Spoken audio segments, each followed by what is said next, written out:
Well, good evening, trustees and members of the community. I just want to give a great hello to it's government students, right? Yeah, thank you.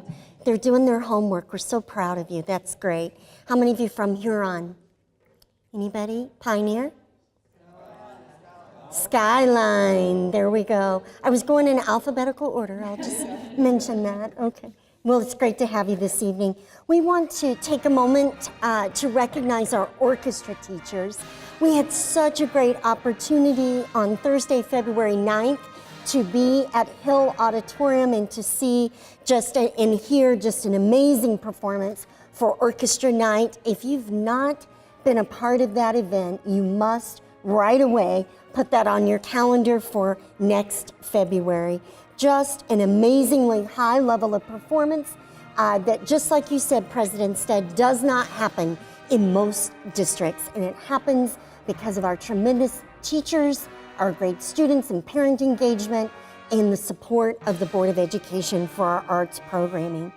We are also pleased to share this evening that AAPS Westerman Preschool and Family Center was just recently awarded a grant, a $190,000 grant to provide for the expansion of half-day to full-day programs. Ms. Linden will be supporting that team at Westerman as they use those funds to move our preschool programming for 3- and 4-year-olds from a half-day program to a full-day program. And we are so delighted to be able to do that. Those students now, just in my thinking, they just barely get to school, and then it's time to turn around and get on the bus and come back home. So we'll be able to keep them all day. One classroom at Mitchell and one classroom at Westerman. Cannot wait till the fall to be in those classrooms and share back with our community the tremendous strides that our students are making at 3 and 4 years of age. On Monday, February 13th, we celebrated NAPID Day. We had a great reminiscence of that this evening from our Pathways students. It was my great pleasure to be in activities throughout the day. We also were able to attend the evening program, and I know several trustees were there as well at Washtenaw Community College. It was a wonderful evening with a dynamic speaker and programs that showcased our talented students. Our Thurston 5th grade choir performed that evening and did a wonderful job. So we were very pleased to get to be a part of that community celebration. We're also delighted to share again that Allen School remains on schedule, under budget, and on time for reopening. We had the great opportunity to be with the Allen community parents last evening with the PTO folks there at the WISD. I really appreciate Ms. Linden, our architect, Mr. Stansberry, Mr. Cluley, and our retired principal, Ms. Flynn, who's been helping out on this project. We were there to update and address any questions that our parents have as they get ready to return to Allen Elementary. I would like to thank our architects, Richard Mitchell and Kevin Stansberry, for taking the trustees and me along on a tour of our new housing developments that are coming into the Ann Arbor community. We are so excited to have the problem of growth. Isn't that a great problem to have in this day and age in Michigan? And so we got to see some of the new housing that's coming, and looks like for the next 5 to 7 years, we'll be on a growth trajectory from students right here in our own Ann Arbor Public Schools district in several neighborhoods along the north, the west, and the south parts of town. Also want to remind everyone to check out the latest edition of the AAPS District News. If you've not seen it, 2 recent stories feature 2 of our exceptional teachers.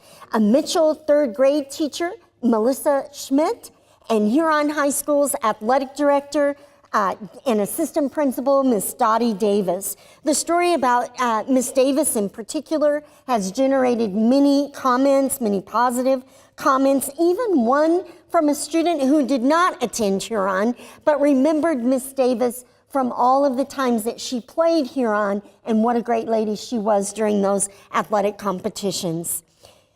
We in the Ann Arbor Public Schools celebrate a diverse community in which we live. I appreciated President Stead's report in touching on our immigration. I wanted to provide just a few more details in case folks are listening or watching this evening so that they're aware of where we are with our work to support and protect our students and their families. And today I was reminded yet again that we have staff members also in distress over the changes locally and nationally in terms of immigration.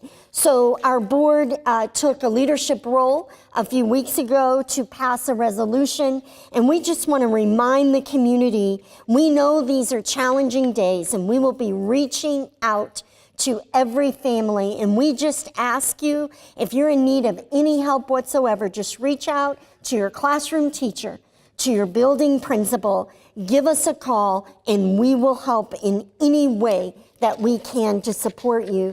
And in specifically, I want to just share publicly that in keeping with federal law, we just want to remind everyone that a child's immigration status or the status of his or her parents has absolutely no bearing on your ability to access a free and appropriate and quality public education.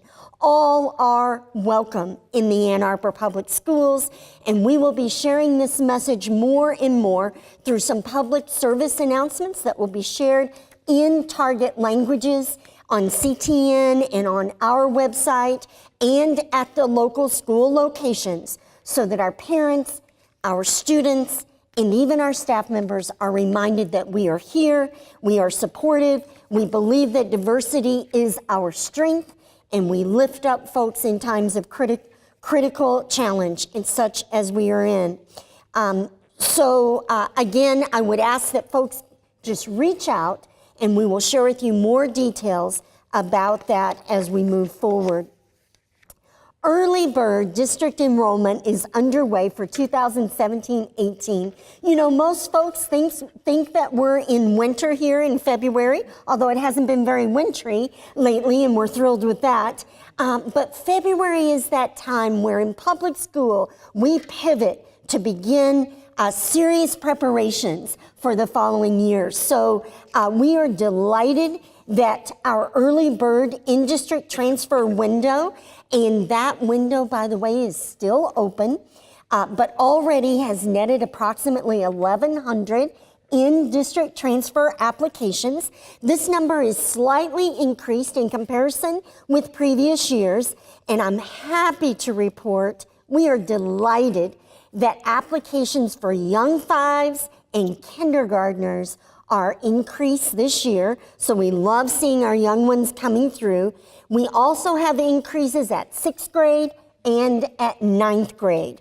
Another window of in-district transfers are open now, and that is designed to coincide with February, which is Kindergarten Roundup Month. So we are about halfway through our kindergarten roundups. If you have not been to one, please. We have one just about every night, don't we, Miss Linda? So there's no need to be lonely. You can go hang out with 4-year-olds and their families, almost 5-year-olds, and see about kindergarten. We have 11 more of these occurring over the next 6 days. The last one is on February 28th. Roundups are exciting opportunities for families and students to experience a day in the life of a kindergartner in Ann Arbor Public Schools. Our amazing teachers plan for exciting activities, and they share with the parents all the ins and outs of kindergarten. We also provide opportunities for families to register right then and there on computers that we have right there in the school, so we can go ahead and take care of the InfoSnap registration. The response so far has been very strong, In an effort to welcome and stay connected with each incoming family, our principals gather the contact information on these evenings and continue to communicate with our parents over the course of the weeks of the spring. They also share tips, they engage with their PTOs, and often assign a parent buddy to be partners with the kindergarten parent so that they're getting direct communication and tips and everything they need to make them more comfortable about starting school in the Ann Arbor Public Schools. As we begin to gather enrollment data, our Young 5 response is strong with 148 applications already for Young 5s. You recall, trustees, that just 3 years ago, we only had 30 students in that program, and we were very proud of that. And we're now today at about 250 students in that neighborhood. Isn't that great? Yes. And we know that Young 5's early childhood is one of our levers that we press to close that achievement gap. Getting that on-ramp of an additional year just makes all the difference for our students. So we have expanded Young 5s for next year. This is just a late-breaking announcement. I'm so excited. We're adding Burns Park and Thurston for the coming year to Young 5's programming. We already have Abbott, Allen, Bryant, Carpenter, Ditkin, Eberwhite, Hazley, Lakewood, Lawton, Logan, Mitchell, and Pittsfield. So we will now be up to 14 school locations covering the entire city with Young 5s. Adding that extra year, 14th year of school, is a big deal. Now we know that right now during February and March is a critical decision time for families. Many families of students born in 2012 and 2013 are trying to make that decision between Young 5s and kindergarten. And that's an important decision. So I'm very pleased to share this evening that Miss Linden and her team have done what they've done in past years, planning for a early childhood expo, and that is on Saturday, March 11th from 10 to 2 p.m., 10 a.m. to 2 p.m. at the Westerman Preschool Family Center. This expo is so well attended. It's an excellent event for families to speak with both Young 5's teachers and kindergarten teachers to bring their children for a screening and to get the help right on the spot, real time, in making that decision about whether Young 5's is better or whether kindergarten is better. So any parent interested in our preschool programs at Westerman, Allen, Mitchell, or Thurston will be able to explore the options and get answers to their questions. Our First Step staff will be present also, and they will share everything you want to know about our early childhood options. So we thought that it would just be a wonderful thing to close the superintendent's update this evening with the video that helps our parents to make decisions between Young 5s and kindergarten. And for folks out in the community, you can access this video at any time online. It's very brief, but it does summarize the advantages of the Young 5s program. And so with that, it is such an honor to serve the Ann Arbor Public Schools, and I thank you for the opportunity to update. Mr. Cluley.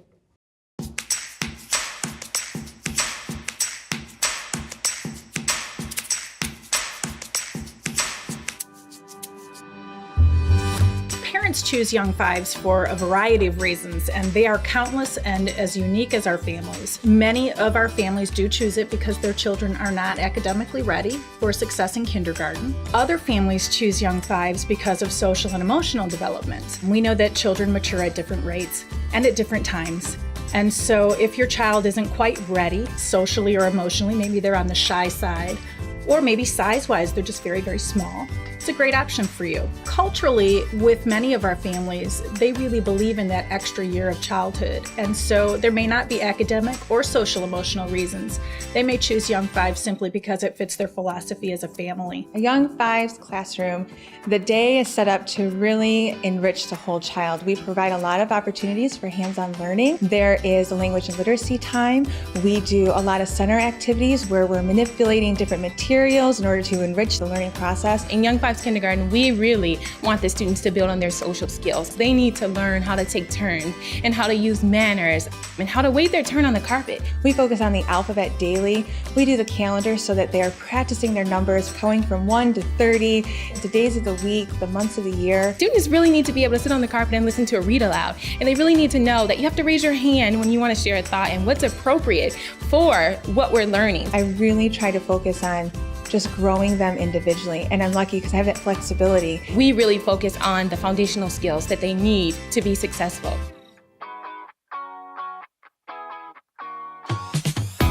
People come back and say, I am so glad that I did Young Fives. It gave them that time. It gave them the opportunity to grow and gain confidence.